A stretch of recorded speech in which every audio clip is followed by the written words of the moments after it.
Seja bem-vindo ao canal. Hoje a gente vai falar sobre a tal da dieta da selva.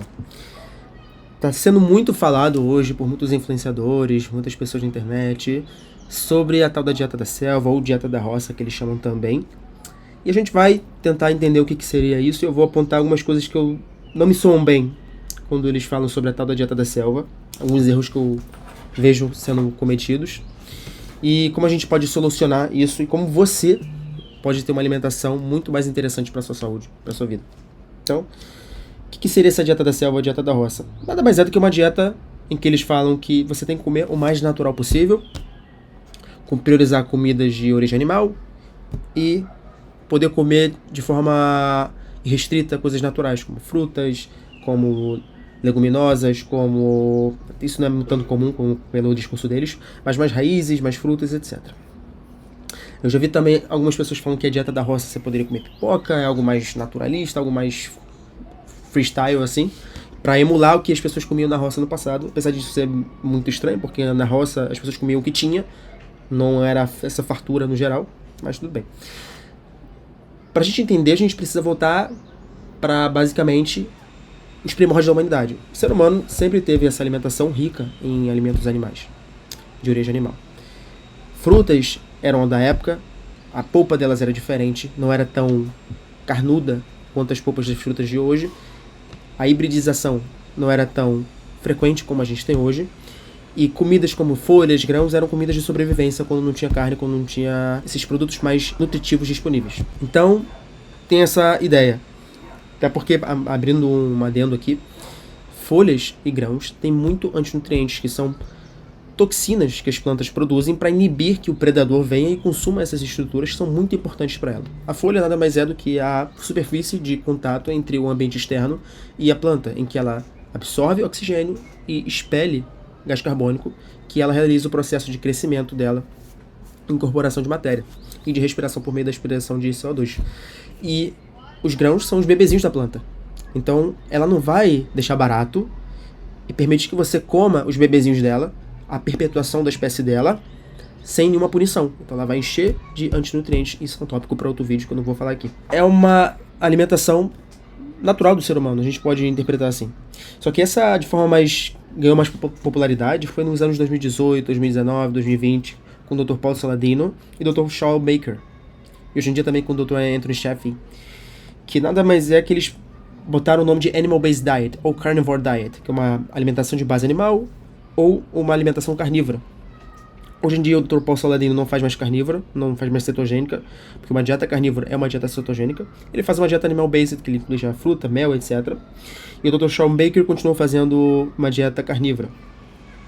Uma outra adendo também, eu não gosto desse conceito de dieta, eu acho que é um conceito muito ruim, que prende na caixinha, de que assim que eu chegar no meu objetivo, eu vou parar com essa alimentação que eu tô tendo e vou voltar a comer livremente, e aí você vai voltar pro mesmo problema que fez você fazer dieta. Eu prefiro mais falar em termos de estilo de vida ou alimentação do que dieta. Porque eu tenho esse estilo de vida hoje de comer alimentos de base animal. A base da minha alimentação é de origem animal, carne, ovo, frango, fruta, peixe, etc. E os adicionais com os carboidratos, eu incluo só fruta, no geral. Raramente eu como arroz branco, mas no geral eu incluo só frutas como meus carboidratos. E eu sigo uma dieta no geral low carb, que é abaixo de 136 gramas de carboidrato por dia. Não acho que todo mundo deva fazer low carb, mas eu acho que é muito interessante para todo mundo fazer, pelo menos tentar. Enfim, então a gente vê que essa dieta da selva não é algo novo, não é novidade. Só agora com marketing maior, com nome didático, nome de selva ou roça, são puramente didático, puramente marketing. Para popularizar, para chegar a mensagem para mais pessoas. É um movimento interessante, não acho ruim. Mas o que eu acho não interessante é alguns erros que os influenciadores acabam cometendo. Que é, por exemplo, achar interessante falar para usar banha de porco. Banha de porco não é interessante. E não é porque ela tem gordura saturada. A maior parte da banha de porco é gordura monoinsaturada, assim como o azeite. O azeite é rico, muito, muito rico em gordura monoinsaturada. Ele tem frações de gordura saturada. E nesse caso aí também seria problemático para as pessoas que não são contra a banha de porco apresentarem esse argumento, porque a banha de porco é rica em gordura monoinsaturada. Então não teria coerência. Mas o meu ponto é que a banha de porco tem o mesmo problema que o óleo de soja, o óleo de algodão, o óleo canola, que é a alta taxa de ômega 6. Tem um certo estudo que eu sempre cito, dos fazendeiros práticos de Iowa, uma cidade dos Estados Unidos, que testaram. Fizeram uma análise da gordura de porcos que comeram a sua comida natural e comeram uma ração cheia de óleo de soja. E eles, pela análise, eles observaram que tanto os porcos que comeram a comida natural, quanto os porcos que comeram uma ração com soja, com grãos, tiveram altas taxas de ômega 6 em relação a ômega 3. O que não é interessante, esse é essencialmente o mesmo problema do óleo de soja, que é ter muito ômega 6. Isso pode estimular muito a via do ácido araquidônico, que gera, no fim, mais inflamação, no geral, mais estresse oxidativo, mais mediadores inflamatórios. E não é só esse o único problema do óleo de soja, também isso é um vídeo por si só. Mas basicamente o óleo de soja já é um óleo rançoso, e já vem rançoso da fábrica, é esquentado em altas temperaturas, numa gordura que ela é poliinsaturada majoritariamente. Quando você expõe essa gordura em altas temperaturas, ela acaba deteriorando, acaba gerando peróxidos, acaba ficando rançosa. Então, que é o mesmo caso da gordura de porco. Você botar ela no fogo, ela vai ficar rançosa muito mais facilmente que uma gordura de óleo de coco, por exemplo. Ou uma manteiga, por exemplo, uma gordura de boi. Então, eu não acho interessante ficar estimulando o consumo de banha de porco, porque esse é o mesmo problema do óleo de soja. E outro problema é a definição amorfa de alimento ultraprocessado. Alimento ultraprocessado é um conceito amorfo, genérico. Por exemplo, se eu pegar uma carne e cortar, já estou processando a carne, já é uma carne processada. Se eu moer a carne, já é uma carne processada. Outro conceito amorfo e problemático é alimento industrializado. Carne é um alimento industrializado hoje na maior parte das ocasiões. Você não vai lá e abate o seu próprio boi. Você compra uma carne de uma marca famosa. Então já é um problema falar em termos de alimento industrializado ser necessariamente negativo. Existem alimentos industrializados bons e existem alimentos industrializados ruins. Existem alimentos ultraprocessados que podem ser interessantes e existem ruins. Apesar disso ser uma heurística, de a gente poder falar que, no geral, um alimento ultraprocessado tende a ser ruim. Mas o grande problema que não é falado, até mesmo não só pra galera da dieta da selva, mas também pra galera do mainstream da nutrição, é que esses alimentos geralmente são ricos tanto em carboidrato, tanto em gordura. E não faz diferença se a gordura é saturada ou monoinsaturada, em termos metabólicos. Nesse ponto que eu vou falar. Obviamente que no geral, obviamente faz diferença. Mas nesse ponto que eu vou falar em específico, é a mesma coisa. Que é o ciclo de Randle, que é basicamente um ciclo em que a glicose e a gordura competem entre si para serem consumidas. Tanto é que quando o indivíduo faz uma dieta cetogênica, ele tende a consumir mais gordura, ao passo que o indivíduo, quando ele faz uma alimentação rica em carboidrato, ele tende a usar majoritariamente, não é que ele não usa gordura mais. Isso é errado falar. Isso é fisiologia de boteco. Ele usa sim, só que ele prioriza, o corpo passa a priorizar o consumo de glicose. E ele pode emagrecer também dessa forma. Não quer dizer que ele não vai emagrecer. Então, o grande erro é ter esses alimentos ricos em carboidrato e gordura, que vai sobrecarregar o ciclo de Randle. E você vai ter muita energia disponível e o corpo não vai, entre aspas, conseguir gastar aquilo tudo, pelo menos rapidamente. E conforme você vai consumindo, você vai sobrecarregando esse sistema.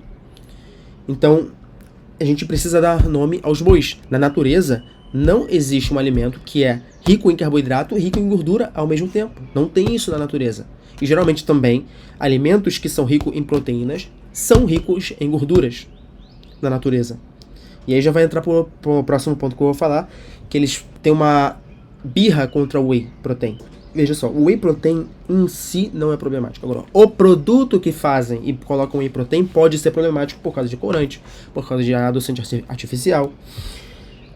Então, aí sim pode ter problema. Eles falam que o whey não é bem absorvido. Não é bem absorvido porque as pessoas simplesmente não se atentam ao fato de que para você absorver bem proteína, você precisa ter gordura. Por isso que na natureza, alimentos ricos em proteína geralmente são ricos em gordura, com exceção de alguns peixes específicos, ou carne de coelho, por exemplo. A gente não tem costume de comer carne de coelho. Existe uma doença chamada de mal de Caribou, ou a inanição do coelho. Indivíduos que comem uma alimentação somente com proteína vão morrer de fome, porque o corpo não consegue estocar proteína. E a conversão de aminoácidos glicogênicos para glicose é muito pobre no geral. O erro é condenar o whey e não fazer essa separação, essa discriminação entre produtos ruins que contêm whey protein e também adicionar esse ponto em que você precisa de gordura para absorver proteína melhor, porque a gordura estimula a produção de sais biliares, e esses sais biliares estimulam a atividade da quimiotripsina e da tripsina, que são enzimas proteolíticas que quebram proteínas e aminoácidos e peptídeos. Outro problema é em relação ao café. Eu não acho o café interessante em hipótese alguma. Eu não consumo café há muito tempo. Não quer dizer que eu repudio o consumo de café, eu só não acho interessante, eu não consumo, não acho interessante consumir isso numa base diária. E eu já fiz uma sequência no Instagram sobre isso há muito tempo, em que eu trago todas as fontes em relação ao problema do café, sobre as micotoxinas, que são as toxinas de fungo, e não faz diferença se o café é orgânico ou não, é um problema do próprio cultivo do café, o crescimento de fungos, e também, por conta da cafeína ter efeito adrenérgico, provoca efeito de resistência insulínica. O indivíduo que tem diabetes, eu não acho interessante, em hipótese alguma, consumir café, ou o indivíduo que tem diabetes do tipo 2, ou um indivíduo que tem resistência insulínica, em sobrepeso no geral, obeso, consumir café. Não é interessante, eu não acho interessante, não é um risco que eu tomaria, por exemplo. Então, são essas coisas que eu acho problemática na dieta da selva. Uma coisa que eu lembrei agora é o apelo ao natural. Não necessariamente uma coisa natural é boa. Veneno de cobra é natural. É uma falácia, você fala que tudo que é natural é bom. Obviamente que as coisas que são naturais, no geral, tendem a ser melhores do que esses produtos industrializados ou ultraprocessados? Sim. Porém, veneno de cobra é natural. Plantas venenosas são naturais. Grãos com antinutrientes são naturais. Folhas com antinutrientes são naturais. Então a gente precisa ter mais rigor, ter mais especificidade, ter mais sagacidade na hora de definir. E agora o que eu recomendaria, o que seria interessante fazer? Primeiro, tenta ter uma alimentação com mais proteína, e proteína de carne vermelha. E de ovo também, que são as duas proteínas que a gente consegue absorver melhor. Às vezes as pessoas no café da manhã comem um ovo, 2 ovos. Não, aumenta a seguição para 3 ovos, 4 ovos de manhã. Pode ser interessante para você aumentar a sua aporte de proteína, você conseguir construir cabelo, conseguir construir unha, conseguir construir pele, conseguir construir músculo, dar mais saciedade. Então você tem vários benefícios com o consumo de proteína aumentado. E não ter medo de gordura também. Toda essa questão, e já é outro vídeo por si só, toda essa questão da gordura saturada fazer mal, do colesterol fazer mal, hoje a gente já sabe que caiu por terra. Naquela época já caiu por terra, pelo estudo dos 7 países de Ansel Keys, um estudo totalmente falho, um estudo horroroso metodologicamente falando, horroroso. A gente sabe hoje também que existem documentos, isso foi publicado inclusive no JAMA, no jornal da Associação Médica Americana. Documentos revelaram que a indústria do açúcar tentou culpar a gordura e financiou cientistas para suportar essa hipótese. A gente não deve temer gordura. O que a gente deve temer é óleo rançoso, que é óleo de soja, óleo de motor, que é óleo de soja. Aquilo ali serve só para acender churrasqueira e olhe lá. E olhe lá. Que a gente consegue acender churrasqueira bem melhor se você cortar uma gordura, um pedacinho de gordura de boi, de sebo de boi, botar um papel e esquentar ali. Óleo de soja não é para consumo humano. Esses óleos de semente não são para consumo humano, já são esquentados em uma temperatura muito alta, já industrialmente falando, já são rançosos, são usados alvejantes naqueles óleos para poder clarear. Não é interessante, sem contar no plástico que envolve, e é uma fonte de microplásticos também. Eles estão envolvidos na geração de inflamação, de estresse oxidativo, isso é um vídeo para outra hora, e estão envolvidos na aterosclerose. Então é bem problemático. Então, não ter medo de gordura de animal. Pode ser interessante as pessoas fazerem um cálculo, ou fazer um plano alimentar, ou fazer um diário de alimentação, mas no geral, come até você se sentir saciado, contando que você vai ter no seu prato muita proteína, gordura e de carboidrato. Vai da forma que você gosta. Eu não sugiro, eu não recomendo ficar comendo grão, ou seja, amendoim, feijão, grão de bico, etc. Nem folhas, alface, a rúcula, por conta dos antinutrientes. Mas, se você quiser, eu não sou seu pai, eu só estou dando uma recomendação que eu acho interessante por meio dos estudos, por meio da ciência. Você faz o que você quiser. Mas o que eu sugeriria é priorizar os carboidratos mais tranquilos, como frutas, mel. Você pode incluir raízes como batata. Aí você faz o máximo para poder reduzir os antinutrientes da batata, principalmente o oxalato. Aí você pesquisa na internet, ou eu posso deixar aqui também, vou decidir depois. E arroz branco também, mas o principal, se fosse dar um princípio, é aumentar a quantidade de proteína e gordura e comer até você ficar saciado, e sempre comer primeiro proteína e gordura na sua refeição. Você provavelmente vai ficar mais saciado e vai provavelmente melhorar seu controle glicêmico. Porque a gente sabe hoje que se você incluir Isso principalmente para indivíduos com resistência insulínica, indivíduos com diabetes. Mas quem não tem essas condições também se beneficia disso. Você primeiro comer sua proteína, depois você comer seu carboidrato. Então, uma alimentação com comida de verdade, evitar esses alimentos ricos em carboidrato e gordura ao mesmo tempo, evitar esses alimentos empacotados, que apesar de não necessariamente todo empacotado ser ruim, mas no geral os empacotados são ruins. É melhor você descascar do que empacotar, essa é uma regrinha empírica de dedo, mas que pode ser interessante a gente entender os limites dela. E manter uma alimentação assim, provavelmente sua saúde vai melhorar, seu sono vai melhorar, seu bem-estar vai estar maior, e você vai conseguir sentir muita diferença.